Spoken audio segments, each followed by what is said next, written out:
గురజాల పట్టణంలో స్థానిక చల్లగుండ్ల గార్డెన్స్లో మంగళవారం తెలుగుదేశం కూటమి సభ్యులతో సమీక్షా సమావేశం నిర్వహించారు. ఈ కార్యక్రమానికి ముఖ్య అతిథిగా గురజాల ఎమ్మెల్యే ఎరపతినేని శ్రీనివాసరావు పాల్గొని మాట్లాడుతూ ఇటీవల కాలంలో జరిగిన సార్వత్రిక ఎన్నికల్లో ఒకే సైకోని ఇంటికి పంపడం జరిగింది. ఇది చారిత్రకమైన విజయం. 1994లో జరిగిన ఎన్నికల్లో అప్పటి అధికార కాంగ్రెస్ పార్టీని అన్న ఎన్టీఆర్ నేతృత్వంలో తెలుగుదేశం పార్టీ అధికార కాంగ్రెస్ పార్టీకి ప్రతిపక్షం హోదా లేకుండా చేసిందని, దీనిపై అన్న ఎన్టీఆర్ను అడిగితే ఇది ఒక నిశ్శబ్ద విప్లవాన్ని అన్నారని, ఇప్పుడు ఈ సైకో నాయకుడికి ప్రతిపక్ష హోదా లేక స్పీకర్ చుట్టూ హోదా ఇవ్వాలని కోరడం సిగ్గుచేటని, గత ప్రభుత్వం హయాంలో తెలుగుదేశం పార్టీ నాయకులపై జరిగిన దాడులపై సిట్ విచారణ జరిపించాలని, అదేవిధంగా గురజాల నియోజకవర్గంలో నేను స్పష్టమైన ప్రణాళికతో వస్తున్నా, ఎవరు ఆందోళన పడొద్దు, అందరికీ అండగా ఉంటా, తగ్గి ఉండండి, ప్రతి ఒక్కరిని గౌరవించండి, కలిసి పనిచేద్దాం, అభివృద్ధి వైపు ముందుకు సాగుదామని కార్యకర్తలకు నాయకులకు తెలిపారు. అనంతరం మాజీ ఎమ్మెల్సీ జంగా కృష్ణమూర్తి ముఖ్య అతిథులుగా హాజరయ్యారు.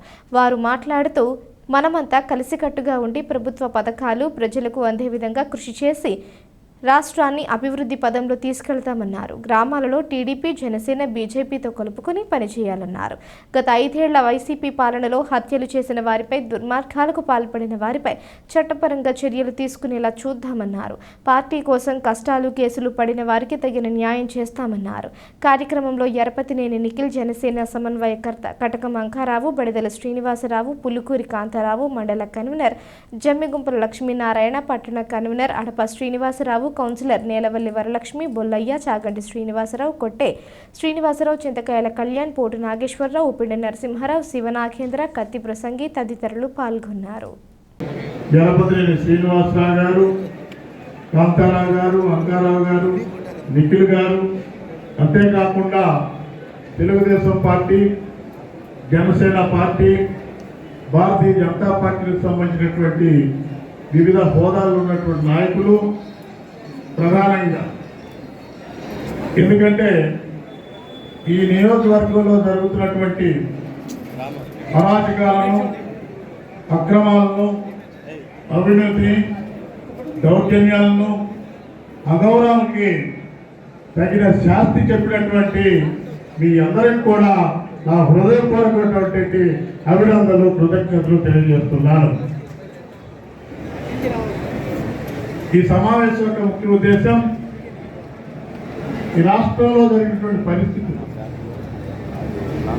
ప్రధానంగా వైఎస్ఆర్ కాంగ్రెస్ పార్టీ ఏర్పడిన తర్వాత, వైఎస్ఆర్ కాంగ్రెస్ పార్టీ అధికారానికి వచ్చిన తర్వాత ప్రజల యొక్క పరిస్థితులు, ఈ రాష్ట్ర అభివృద్ధి, ఈ రాష్ట్రంలో జరుగుతున్న అరాచకాలు, ఈ రాష్ట్రంలో జరుగుతున్న దుర్మార్గాలు, ఈ రాష్ట్రంలో జరుగుతున్నటువంటి విధ్వంసాలకు సంబంధించినటువంటి అఖండమైనటువంటి తీర్పు. ఎందుకంటే ఈరోజు మనం ఆలోచించాల్సిన అవసరం ఉంది. ఎప్పుడు కూడా భారతదేశంలో ఏ పార్టీ కూడా ఇంత నిర్భాగ్యంగా దాదాపు 151 సీట్లు పొందినటువంటి పరిపాలన కొనసాగిందనే విషయం కూడా అందరికి కూడా ఆలోచించాల్సిన అవసరం ఉంది. ఎప్పుడు కూడా మనం అందరితో కూడా సఖ్యతగా మెలుచుకోవాల్సిన అవసరం ఉంది. మనందరం కూడా ఈ రాష్ట్ర ప్రజలు మనకి ఇచ్చిన బాధ్యతని, ఈ గురజాల నియోజకవర్గ ప్రజలు మనపై పెట్టిన బాధ్యతని సక్రమంగా నిర్వర్తించాల్సిన అవసరం ఉంది. ప్రతి ఒక్కరికి ప్రజలందరికీ కూడా న్యాయం చేయాల్సిన అవసరం ఉంది. ఎక్కడ సమస్య ఉన్నా కానీ మన నాయకులు, కార్యకర్తలు మనందరం కూడా వాటిని పరిష్కరించాల్సిన అవసరం ఉందని చెప్పి మీ అందరూ కూడా తెలియజేస్తా ఉన్నాను. 2019 నుంచి 2024 మధ్యలో ఆగిపోయిన కార్యక్రమాలు ఇవన్నీ కూడా మనం చూస్తూ ఉన్నాం. ఈ ఆగిపోయిన కార్యక్రమాలన్నింటినీ కూడా తిరిగి మరి శాసనసభ్యుల వారి ద్వారా మనం పూర్తి చేసుకుంటాం. ఈ నియోజకవర్గంలో వైసీపీ నాయకులు గుండా ఎవరైతే నాయకులు కానీ, కార్యకర్తలు కానీ ఇబ్బందులకు గురయ్యారో, అదే మాదిరిగా అక్రమంగా వారు ఏవైతే అవినీతి ఆరోపణలు చేశారో అవన్నీ కూడా చట్ట ప్రకారంగా చర్యలు తీసుకుంటారని అనేక సందర్భాల్లో కూడా మన శాసనసభ్యులు ఎరపతినేని శ్రీనివాసరావు గారు చెప్పడం జరిగింది. అదంతా కూడా ఆయన చూసుకుంటారు. ఇక్కడ నుంచి మనం ఏం చేద్దాం, మన ఈ నియోజకవర్గాన్ని అభివృద్ధి పథంలోకి తీసుకెళ్ళడానికి ఆయనకి సంపూర్ణ మద్దతు ఏ విధంగా ఇద్దామని దాని మనం ఆలోచిద్దాం. మే 13 జరిగిన ఎన్నికల్లో ఒక సైకోని ఇంటికి పంపించడానికి ఆహర్నిశలు కృషి చేసిన పసుపు సైనికులు, జన సైనికులు, భారతీయ జనతా పార్టీ కార్యకర్తలందరూ కూడా పేరు పేరున నమస్కారాలు తెలియజేస్తా ఉన్నాం. ఇది ఒక చారిత్రాత్మక విజయం. మాకు 151 సీట్లు వచ్చినాయి. మేము ఏం చేసినా చెల్లుద్ది. వ్యవస్థలన్నింటినీ నిర్వీర్యం చేసి అడ్డగోలుగా పరిపాలన సాగిస్తే ఎటువంటి పరిస్థితి వచ్చిందో మనం చూసాం. చాలా మీటింగ్లో మీకు చెప్పాను, మీకు గుర్తుండే ఉంటుంది. 94లో నేను మొట్టమొదటిసారిగా ఎమ్మెల్యే అయినప్పుడు ఆ రోజు అధికారంలో ఉన్న కాంగ్రెస్ పార్టీకి ప్రధాన ప్రతిపక్ష హోదా రాలేదు. ఆ రోజు అన్న నందమూరి తారక రామారావు గారిని ఒక ప్రశ్న అడిగారు విలేకరులు. ఆ రోజు టీవీలు కూడా లేవు.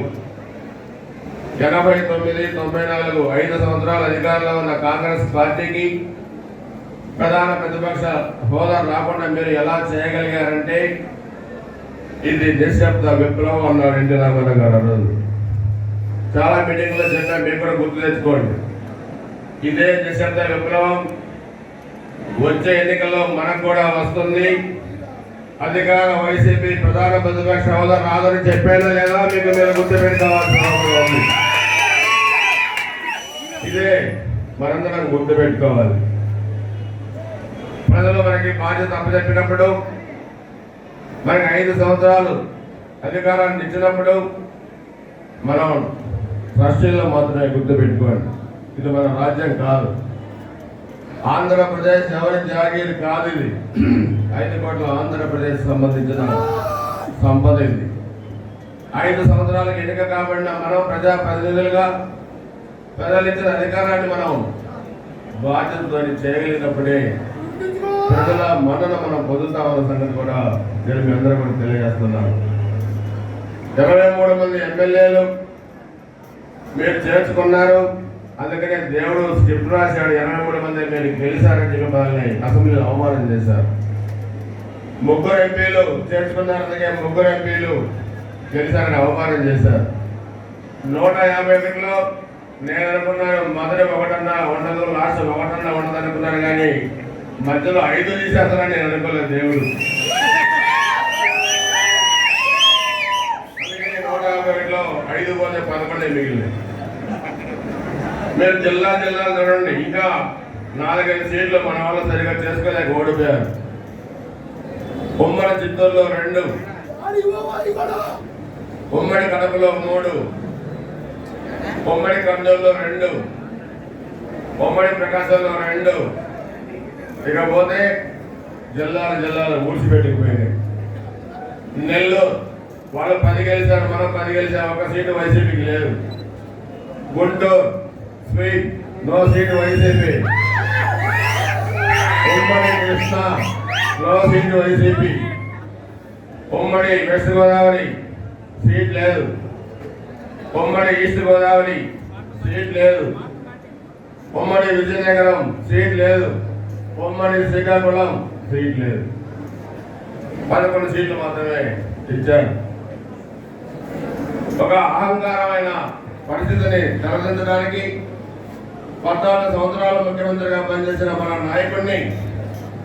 నాయకుడి కుటుంబాన్ని అవమానిస్తే గౌరవం ఒకరు తప్ప ఒకరు గౌరవం. మీకు ఏ పని కావాలో నాకు చెప్పండి, చేస్తాను. నేనేం చెప్పింది చేయాలి, నువ్వు నా వర్గంలో లేవు కాబట్టి నీకు చేయను అని మీరు మాట్లాడదు. 30 ఏళ్ళ మంది రాజకీయాల్లో ఉన్న నాకే వర్గం లేదు, మీకెందుకు వర్గం? గ్రామాల్లో మనందరికీ ఒకటే వర్గం, మనందరికీ ఒకటే పార్టీ. ఈరోజు మనకి 3 కూడా కలిసి మనం ఎన్నికల్లో వెళ్ళాం. అందరికీ మనం న్యాయం చేయాలి. 3 పార్టీలకు మనం న్యాయం చేయాలి. తప్పకుండా చేస్తాను.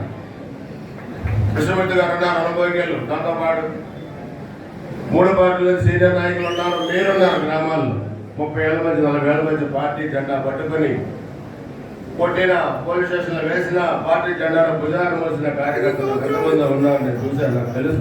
నేను రాజకీయాల్లో కొత్తగా రాలేదు. నేను అధికారం ఉన్నా ఒకేలాగా ఉంటాను, అధికారం లేకపోయినా ఒకేలాగా ఉంటాను. నేను చాలాసార్లు చెప్పాను. అధికారం లేకపోయినా మీటింగ్లు పెడితే ఎంతమంది వచ్చారు, అధికారం ఉన్నా ఇంతమంది వచ్చారు. అధికారం ఉన్నప్పుడు అధికారం లేనప్పుడు నాకు తేడా ఒక పోలీస్ చీఫ్ ఒకటి తప్పితే ఇంకేం నా గానమైన తేడా ఉండదు. ఒక పోలీస్ చీఫ్ తప్ప ఎమ్మెల్యే ఉన్నా ఎమ్మెల్యే లేకపోతే నాకేం తేడా. నేను డిక్లరేషన్ ఫారం తీసుకున్నప్పుడు 4వ తారీఖు నాకు ఆనందం అనిపించాను. నేను ఎమ్మెల్యే